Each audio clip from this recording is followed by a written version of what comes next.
Good evening from Swansea, wrestling fans. I'm your host, Ben Allison, and you are listening to Wrestling Republic's daily broadcast, your one-stop shop for professional wrestling insight, news, and reviews on a daily basis. It's Mailbag Monday, where we answer your questions that you guys have sent in via the Instagram stories, and we've received a ton this week. We've managed to pick a few of the best ones out, and it's going to be a really, really fun show. But firstly, let me introduce the panel for today. Let's start with the co-host of the show, Clark Taylor. How are you today, Clark? I'm doing well today myself. Stoked to be here as usual. It is, of course, Monday, September 11th. September 11th, 2001, near and dear to my heart. All the fire, police, victims, everybody, this one's for you. And thoughts and prayers to everybody that was affected by such a tragedy. Even though it's been this many years, it never gets old. This is one of those, they say time heals all, and that's not necessarily the truth all the time. This is one that, it's a wound that will never truly heal. It's a day I'll never forget. Personally, my dad was on a plane from France to LA. We were unsure. It was an American Airlines flight. At the time it was up in the air. I was in fourth grade. It was scary as could be. I'll never forget it. And again, the best to all of the first responders and everybody that did and gave their lives and put their lives on the line that day, and all of that. But let's talk some wrestling today, guys. Absolutely. I mean, I couldn't have said that better myself, Clark. You did a great job there, of course. Thoughts, with everybody. Shout out to, all the firemen as well, of course, and all the people who lost their lives on that tragic day. But also joining us today, we have Carter. Carter Crisp, how are you today, Carter? I'm doing good. Shout out to our first responders, as always. Never forget. Very nice job there, Clark. I do have some unfortunate news. Cardi Cornett, I put him on a Greyhound bus, and he is on his way to Georgia right now. So he will not be showing up, unfortunately. But that was great, Clark. Very nice job. But I'm happy to be here. Me and Clark we were doing some booking yesterday, and I have to say, if you're a wrestling promoter, Clark can get fans in the seats, but he's an expensive booker. He likes to spend the money. That's all I'm going to say. Yeah, Clark and Carter had a bit of a late night on WWE 2K22 GM mode last night. He's a heck of a moneymaker as a promoter. I got to give him credit. The guy's loaded. The book is full, but the fans are watching us. Oh, okay. Now, maybe Carter's trying to, buy you guys long term. Maybe he's waiting for you guys to rack up their viewers, but he's racking up the money. You'll run out of money and he'll buy you. Maybe he's thinking long term, Clark. I'm still killing him in the ratings. I threatened that, though. So we're WCW at one point. But also joining us today, you can see him right below me on the screen. We have Bret Sternberg. How are things, Bret? Everything's amazing. I just wanted to say all my thoughts, prayers, and blessings are to those who were affected by 9/11. I personally have spent time in those buildings myself because my dad had worked in there.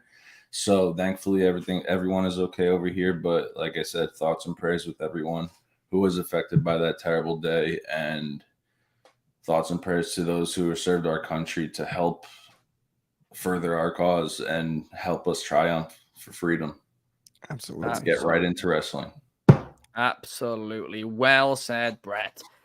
Now let's get into the questions that you guys have submitted via the Wrestling Republic Instagram page. And the first one comes from Nick Kelly _1 on Instagram, who is asking, should Gunther or LA Knight win the Royal Rumble? Now, I presume the question means it has to be one of these two.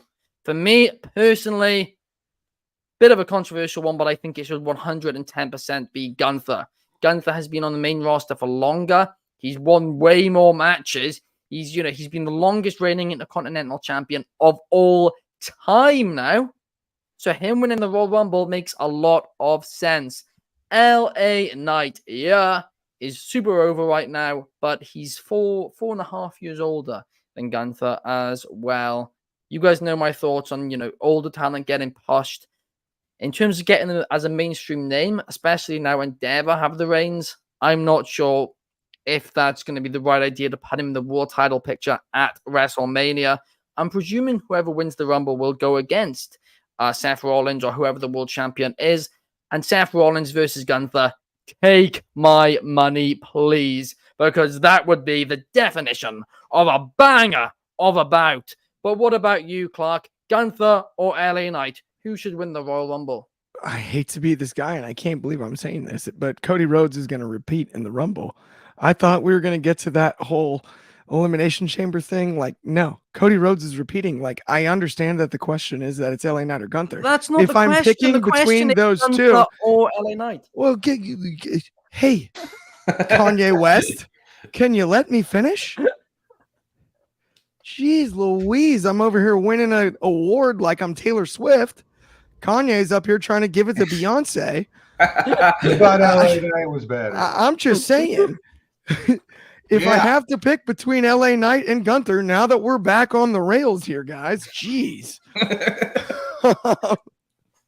Of those two, I was gonna agree with Gunther. I'm gonna say it's LA Knight. I'm changing my argument. LA Knight. Screw that, Ben. LA Knight over Gunther for sure.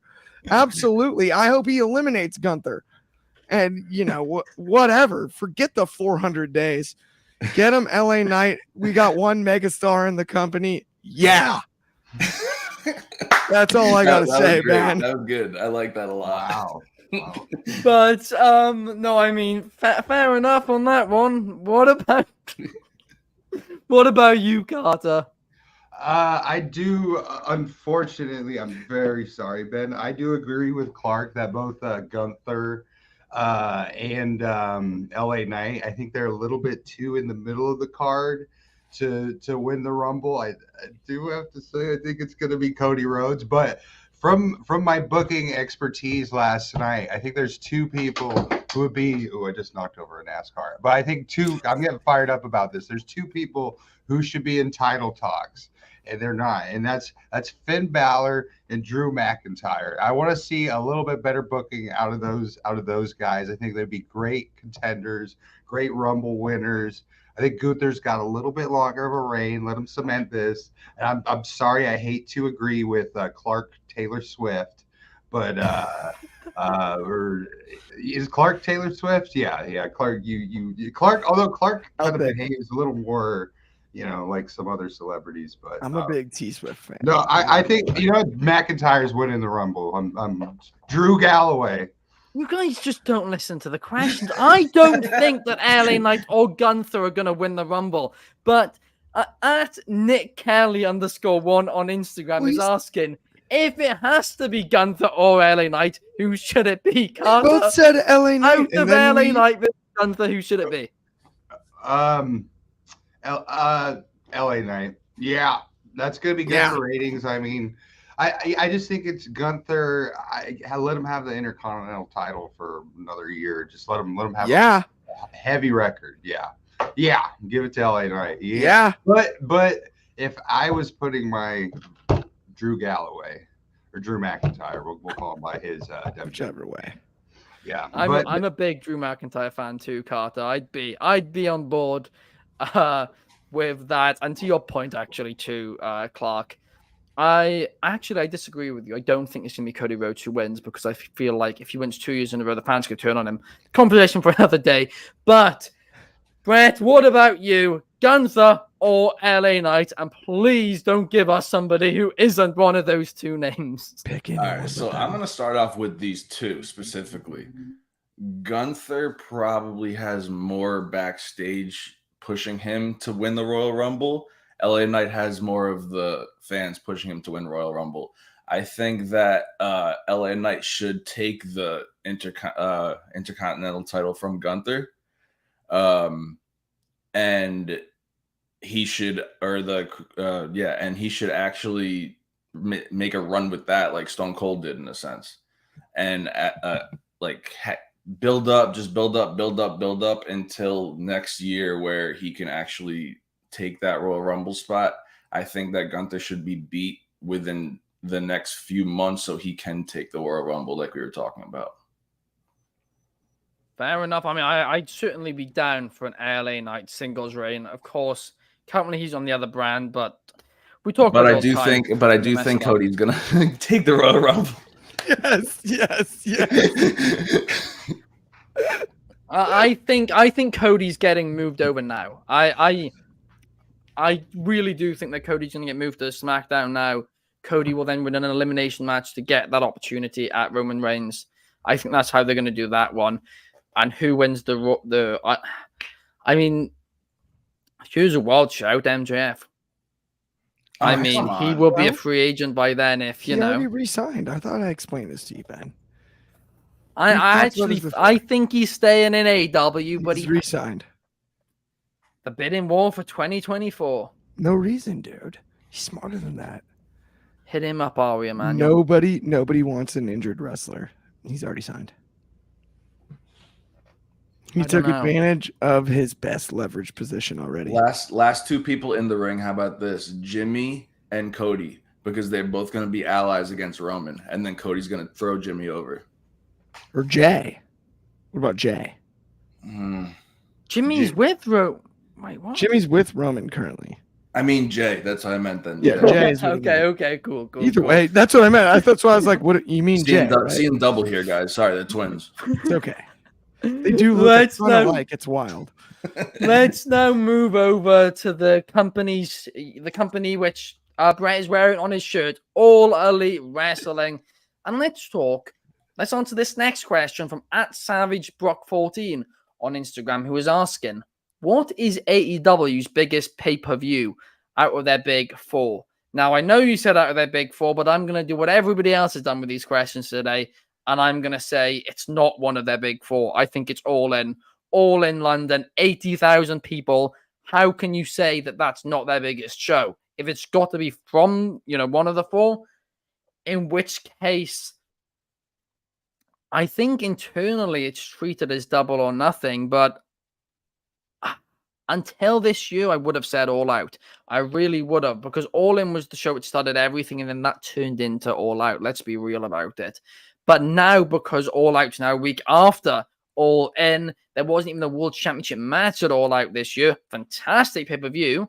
But in terms of importance, I'm now giving it to Double or Nothing. But what about you, Clark? Wow, man. This is a great question. And it's a loaded question because you just asked the Chicago guy which of the big four. I mean, come on. No brainer. I've been to 3 of them. It's All Out is the answer. That's the answer to the question directly, right? I'll get that out of the way first so that I can finish this time. It's getting done. I'm sorry. I had to. But no. All Out is my answer. I understand. And the award goes to Beyonce now. Yeah, exactly. I understand exactly where you're coming from, though, on the All In thing. I think until this year, it was All Out. I think this year and going forward, it will become All In.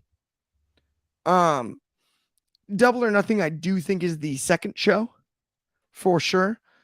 But All Out, the nature of booking it around it being All In being owned elsewhere previously. Yeah. And going with the phrasing All Out and going with Chicago's Our Other Home and the amount of years they put in building that show, I would still say it's the flagship. I do think this year was unique given the Punk drama, given the way it was booked, given when Wembley was booked. That changed things. At the end of the day, I still think All Out's the flagship show. Just slightly, because here's the other reason why. All Out has been in Chicago every time and hadn't missed, right? Double or Nothing was scheduled for Vegas and wasn't in Vegas during the pandemic. Then they went to Vegas and ticket sales were an issue. I wouldn't call that the flagship show at all as far as the pay-per-views are concerned. It's either, in my eyes, All Out or All In. And All In's new, right? So that's a fair point. We've only got 1 year, but it's either of those two. I would still say All Out, despite the way things went down this year. I would still say All Out is the flagship. It's telling to me, we've discussed earlier in the week, are they going to fill Grand Slam at Arthur Ashe? Well, in Chicago, they moved to a bigger venue and they filled it. Yeah, I mean, I was there. They filled that thing. Well, I'm telling you, I was there. That place was packed. Half the the, gills half given the the seats stage. in half Given the the seats stage. weren't on sale. Given the stage, that puppy was packed, and they definitely had more in that arena than they could have at Now. And Now was the original All In site. It was the original site of All In. That was the bet. Can they fill it? Can an independent show do it? Well, they did it twice. And then they moved to the big site. They moved to United Center. Not the Rosemont. We know that's WWE territory up on the north side. But they moved down in the South Loop, right in the middle of downtown, to the United Center. And it was a packed house. Say what you will about the card. Say what you will about the world title being defended. It was a packed house. All Out is until next year's All In. The flagship show is my definitive answer to the question. Yeah, I mean, I do have to correct you on some things here. It got just over 10,000, and the capacity for Now, which they have hit, is 11.2. So it was actually the worst selling. It was actually the worst selling out of the four in terms of that ticket seems sales. nearly impossible. Nope. That's the way it was filled. According so they closed off a lot of sections. I don't know. I got a lot of video of the other side being filled. I mean, they closed off the backside of the stage because they put the stage up. Don't shoot the messenger here. But officially speaking, they sold 10,000 and something tickets. There you go. Which is still very good, by the way. They can still do 11. People said that they couldn't. Nobody apart from WWE could do 10,000. They also did 80,000 the week before. Nobody's panicking. But anyway, I just wanted to correct that. But now let's move on and let's talk about an AEW wrestler. Let's talk about Bryan Danielson, because at Melissa Robinson 05, shout out Melissa, is asking, who should Bryan Danielson face in his final match?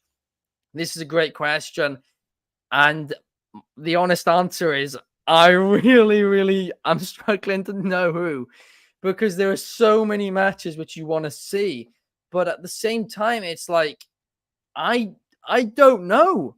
Who should it be? I mean, if Zack Sabre Jr. versus Daniel Bryanson's a banger, which I presume it will be, I mean, maybe you run that back, and that's the final one. I'm also convinced Danielson will go Tokyo Dome this year because he's always said he wanted to compete there. So I think it's going to be Danielson versus Okada January 4th in the Tokyo Dome. So then they would have faced each other twice. Maybe they run it one final time and that's his final match. Wheeler Yuta, a student of his, maybe that's his final match and he puts Yuta over. But is Yuta big enough? Does he, have that potential to reach the heights that Bryan Danielson did? Carter, I'll pass this one to you first. Who do you want to see Bryan Danielson's face in his final match? Okay, so I'm going to be annoying. CM Punk. No, I think there's I think there's three routes you can go with Danielson. I think you could go one of the New Japan guys, which I wasn't even thinking of Zack Sabre Jr. I love that idea, Ben, but I got Okada, Omega, or Zack Sabre Jr. That would be, I mean, any of those would be fantastic. I think on his tour, he should wrestle all these guys on his tour. I mean, Samoa Joe, that would make Cardi Cornette a little happier. Cardi Cornette may not want to see Twinkle Toes and Danielson in the ring. Twinkle Toes being Kenny Omega. But no, I think Samoa Joe would be great. He had a fantastic PWG match on PWG's Greatest Hits. Danielson and Joe, where they fought in a college classroom, and it's a place where you'd see a lecture, and it was pure, just beautiful. Cardi Cornette, big fan of that match. And then I think you could go to the top of AEW. You could go Adam Cole or MJF. Those would be, solid finishes. But you might have to go to the Tokyo Dome with Okada or somebody like Twinkle Toes, and the Buckaroos might be doing some victory laps around that dome. Carter Cornette's come out. Cardi Cornette. Yeah. Cardi. He's squeezing out, even though we don't have the but no, I mean, all these are great matches. Samoa Joe, though, that's my vote. Samoa Joe. That's a great shout. I'd love to see that. And number one, Superfly is giving his take in the comments saying, would it be possible to do Will Ospreay versus Bryan Danielson for his final match? Oh, wow. I would love that. I would be down with that. Brett, your thoughts. Who do you want to see Danielson face in his final match? So I love that idea, first off. Second off, I was at Grand Slam in New York for the first one, and I saw Bryan Danielson versus Kenny Omega go the time limit, and I need to see that again. Not to go to the time limit, I want to see them wrestle again, and I know they did, but I want to do it over and over and over and over again. That match was one of the best matches I've ever seen in person. Now, I did say this last night. I do believe that Danielson's going to go do a whole like farewell tour type of thing. He's going to go to each company, have a huge match in each company, and then go home to his family. Now, would it be classy for WWE to let him do that? Yes. Will they? Probably not, but we'll see. I would love to see Danielson versus one of his longtime rivals in WWE as well. That is, a great shout, and that's something which I would love to happen. I don't think it'll happen, especially under Endeavor. We'll get into that in a little bit anyway about Endeavor, but that'd be fantastic if we go back to WWE and just have a few, a couple of matches there. That'd be terrific for sure, and then come back to AEW and finish up there. I mean, we did a post on this yesterday asking our Instagram followers who they want to see Danielson face, and 80 to 90% of the comments were WWE guys. So clearly the fans would like to see him go back for maybe one or two matches before hanging his boots up in All Elite Wrestling. But what about you, Clark? Who do you think should be Bryan Danielson's final match? So I love all of the suggestions we've made, but I in my head, I have a clear finish for his career for his final two matches, and I think it's already been set up inside of the confines of AEW. We've got the Blackpool Combat Club. I want to see Moxley Danielson first. I want the final go home, Danielson and Claudio Castagnoli. I want to see Bryan Danielson against a guy that we know can work that high quality in his last match, because Bryan Danielson is the only one outside of maybe Bret Hart or Shawn Michaels who I think deserves to be in the technical wrestler best of all time conversation. He can tell a story bell to bell for life. Claudio, opponent wise, given their past in ROH, given all of that match just in and of itself would be enough for me. I understand Claudio's age, and it'd be amazing to build somebody the size of Ospreay. I think that can happen along the way, right? It'd be amazing or the size and youth, right? Like in reach. It'd be amazing of Danielson to do that. But for just the selfish fan in me, him and Claudio for that go home, go away match, the last one, and let him go forever. Let him go 2 hours if you have to, right? Iron Man, one of the formats that fits those two. And that's how the Blackpool Combat Club breaks down and Bryan eventually retires. But like that to me is where, and that's the selfish wrestling fan in me, right? I understand that's probably not the most marketable match on paper. Absolutely, right? There's bigger ones. We made a CM Punk joke earlier or whatever, right? Like Roman Reigns, Bryan would be great. I could have thrown that out there. But Claudio Castagnoli, I think he could handle it. I think he could handle the pace.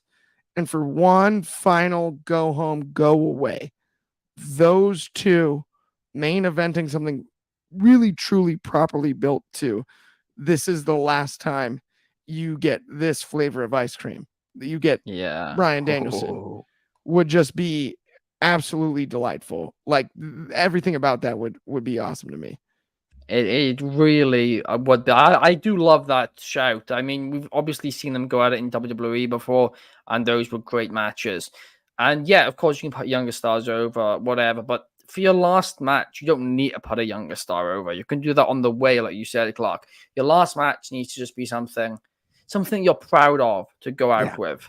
And Claudio Danielson, I'd be more than happy with that, because that would be a fantastic match. But now, let's talk about WWE once again, and let's talk about the Usos, because we have a question submitted by @RShay 0723 on Instagram, who is asking, what do Jimmy and Jey Uso need to do to become single stars?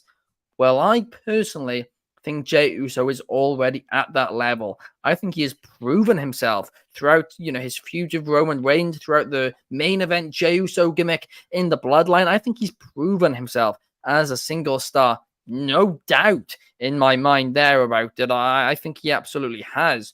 What does Jimmy need to do to get to that level? Well, he needs to do some of the same, to be honest with you. He needs some great singles matches. He needs to make fans care about his character, maybe just a little bit more. And of course, he's kind of playing a bad guy right now. He's kind of rejoining the Bloodline. He needs to do some stuff that really annoys fans, gets under fans' nerves. But I think it's possible to do it. And I mean, for years, people always thought it'd be Jimmy would break out, not Jey. And it went the opposite way. But that clearly shows that Jimmy has it in him. And I think it's certainly possible he could become a big single star. But Bret, what do you think WWE need to do to make sure Jimmy and Jey can both become successful single stars? So I believe that Jay's already a successful single star, and I think he can draw people as well. I just feel like he needs a little more of a push, or maybe better booked matches so he could be put over a little more. But I do believe that he's already a single star. For Jimmy, they need to both set themselves apart from each other very distinctively, meaning with their gimmicks or with how they dress, something. I need something different to differentiate the two. Like I said before, I mixed them up already. So let's go ahead and set themselves apart. Maybe I know they have a similar move set, but let's have them fight each other too. That'll really set them apart. That'll really I know they've fought each other already, but let's really have them feud. Let's really have them feud against each other. Let's put someone in between them, like maybe their brother, that's going to take that next bloodline seat instead of the two and have them go up against each other. But I do believe that they need something that's going to make a stand and make them stand out. And for the crowd, for people, for the backstage, for people to want to push them more as single stars. Jey has done that. I don't believe Jimmy has done that yet. I couldn't agree more with it. Jimmy, he needs to do something about it. Jey, like you said, he's already there. He's already at that level. He's proven it with the main event Jey, and that nickname alone that Roman Reigns, the face of the company, gave him. Right hand man. That is, that's a rub. If anything is a rub. I think Jey's completely fine. I mean, we got a comment from Numero One Superfly saying, for Jimmy, the first thing that can help him be a single star is to not be part of the bloodline anymore. David Sheldon completely buried the storyline, right? When it first happened, when Jimmy got back with the bloodline. And not even before that, when Jimmy just turned on Jey. And I said, no, this storyline's been fantastic. Let it play out. They will prove us wrong. And I'm going to be completely honest with you. This Jimmy stuff has just been straight up. No, it's made no sense. I'm beginning to agree with David on it. Because why is Jimmy now suddenly back with the bloodline? And now maybe they're not even going to let him back in? I think they need to lean into, remember what Jey said about, you were voted most likely to be successful. You were prom king. You were the coolest guy, right? We're twins, and you were the one you were the star of the football team and all of that. And I think Roman needs to start plugging Jimmy as such to sustain this singles run, right? That was the best juice in this storyline, and that hasn't been followed up on. Remember, Jimmy was supposed to be the golden twin. Right? It's true. I mean, that's what Jey said. Jey said it himself. He's like, I was always jealous. Why not me? Why not? Right? They're twins. And we don't need to necessarily tell that story where it leads to their match. But let's lean into that a little. Roman being the manipulator that he is. Let's lean into, hey, Jimmy, maybe you, since you're the golden guy or whatever, let's have you wrestle such and such. Let's have you, right? Do some bidding and be manipulative to get us in that mindset where we actually see it. And I think it's a little unfair to Jimmy. in a weird way, I think in the long run, it could end up being a smart move.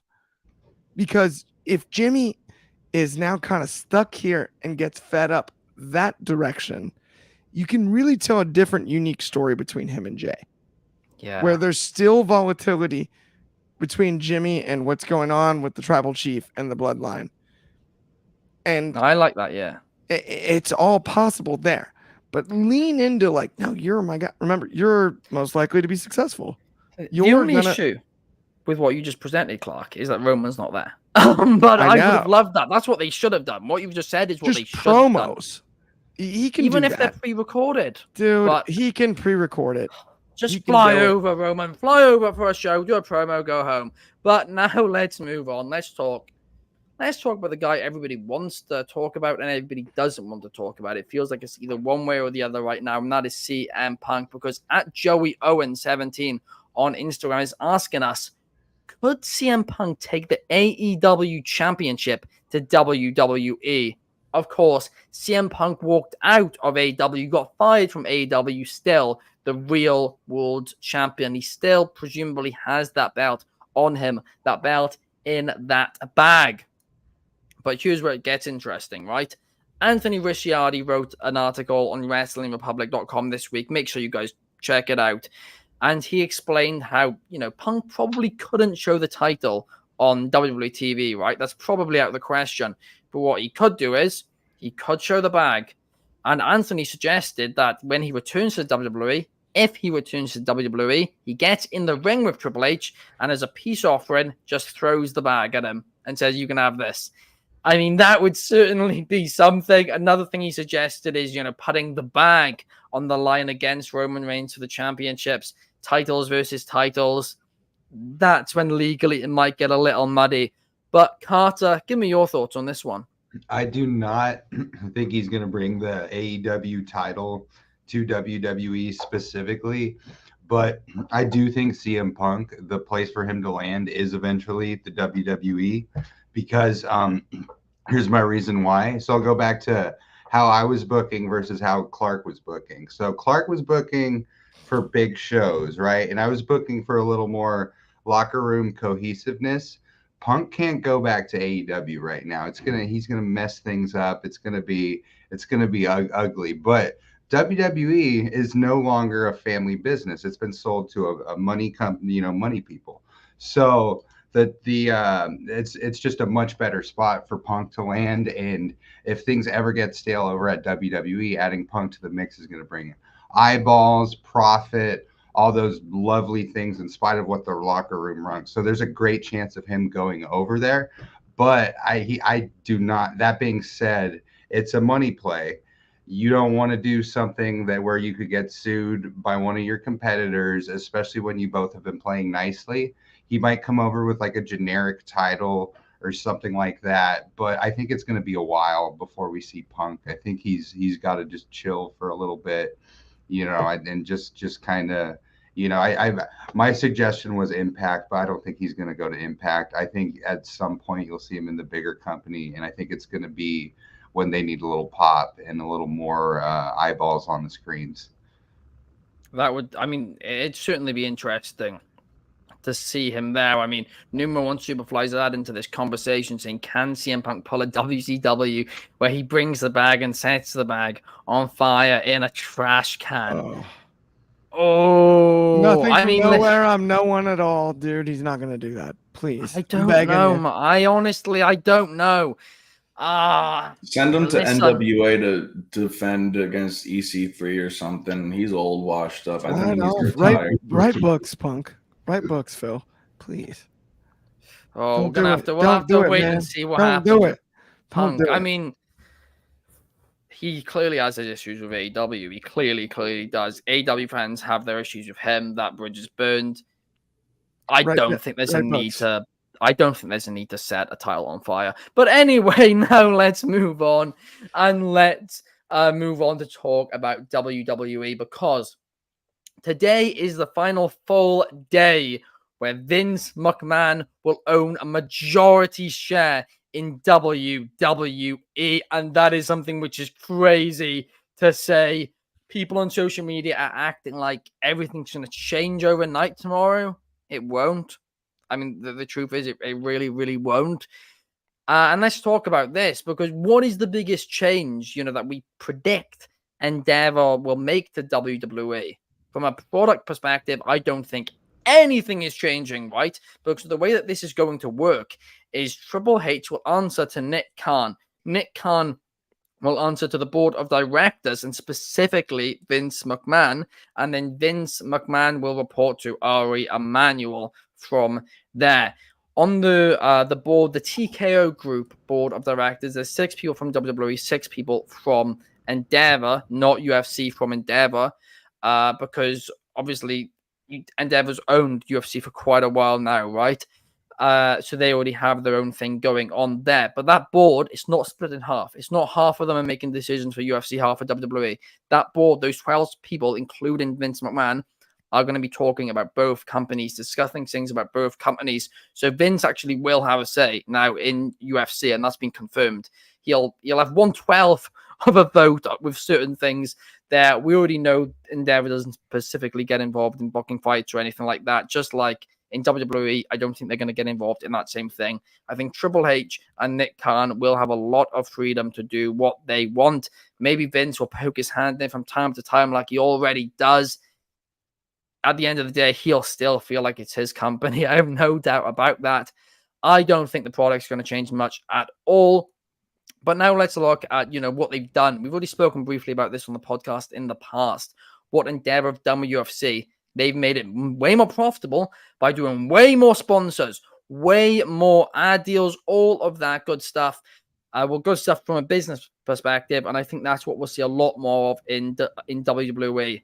A lot of fans have been critical over seeing sponsors on, the boards during matches. I think that could happen for every single match in the very near future. But Bret, I'll send this one to you first. What do you think will be the biggest change we will see in a WWE under Endeavor? Crossover UFC wrestling match. No, I'm joking. I do think that. It's good stuff. I could see McGregor making his way over to WWE soon. A lot of these older UFC guys, I think, are going to make their way over to WWE because of the personalities they have. Not so much like smaller guys, like I'm saying, like a McGregor, Sugar Sean, someone like that, like those type of guys.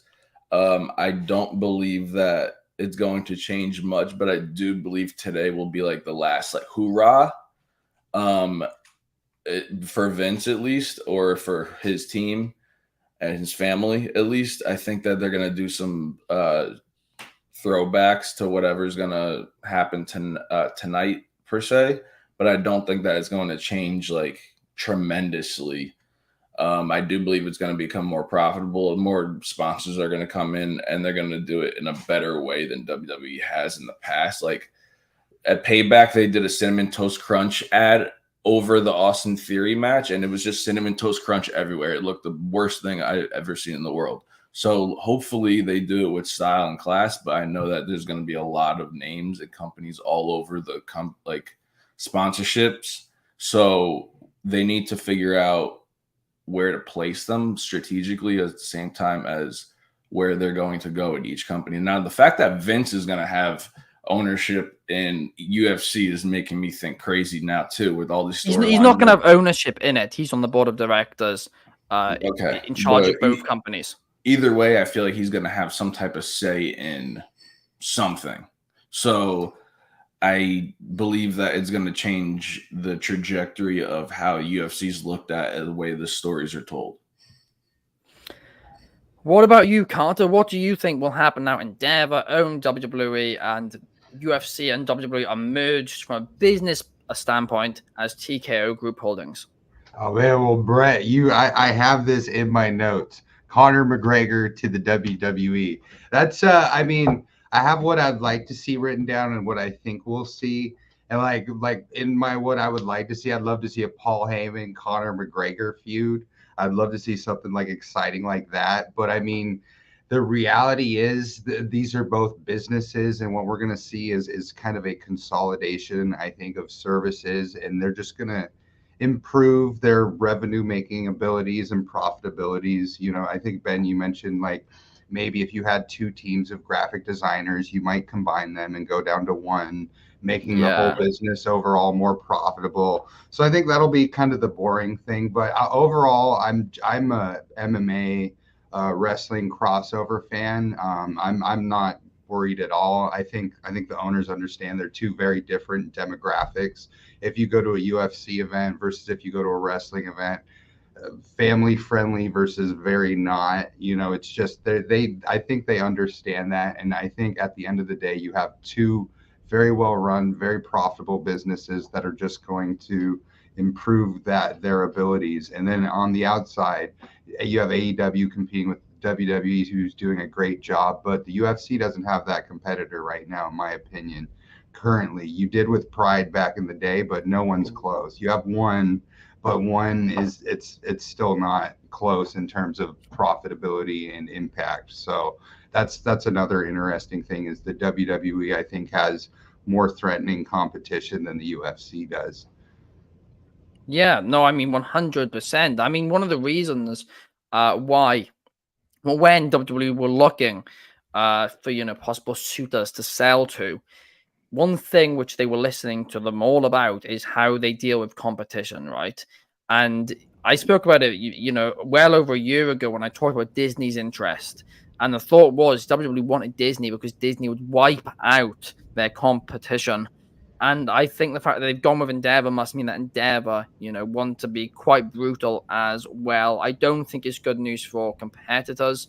Although, then again, I think certain ones, such as AEW, they're too big to kill. I really, really do think so, but I'm not going to get into that. Clark, give me your take. What do you think is the biggest change you think will happen now that Endeavor own WWE? I definitely think the biggest change is just going to be we're going to see more ads, as we should. That's where advertising is huge. And it's funny because like wrestling fans we have this tribalism we talk about, and then this thing where like, ooh, change is tough, right? Like so-and-so is going to a different company and all of that, right? Like the ads don't take away from the match every time. Now, when it's a poor gimmick, we're going to link the ad to a poor gimmick match. That's on the booker. That's not on the advertising, right? Companies are going to continue to make money. And on the subject of like the Vince McMahon being on the board thing, I'll say this. He'll have virtually zero operational input on the UFC, cross-promotionally speaking. Zero, right? He's got a vote. All board members have a vote and have input. But at the end of the day, that's not his role, or even close. And none of the 6 board members from the WWE will that be their role, right? Those will be mostly financial decisions that are discussed over the long term. As far as crossover and cross promotion, I bet we'll see a heck of a lot of UFC commercials on WWE television and WWE commercials on UFC television. Back to the ads conversation, right? We're going to see a heck of a lot more than that. We just saw the game launch recently this week, the trailer for UFC 5, right? We're going to see that on Raw. We'll see it on SmackDown. We'll see it on those shows. Just like we'll see the WWE 2K release on shows for the UFC, right? On Fight Pass, on The Ultimate Fighter, all of that. At the end of the day, that's going to be the biggest adjustment. But I mean, everywhere has advertising. You can't watch a football game, a soccer game, or whatever game without seeing a sign or an ad.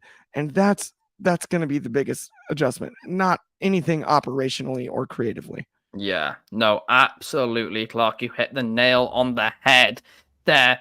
More adverts, that's what we're going to see.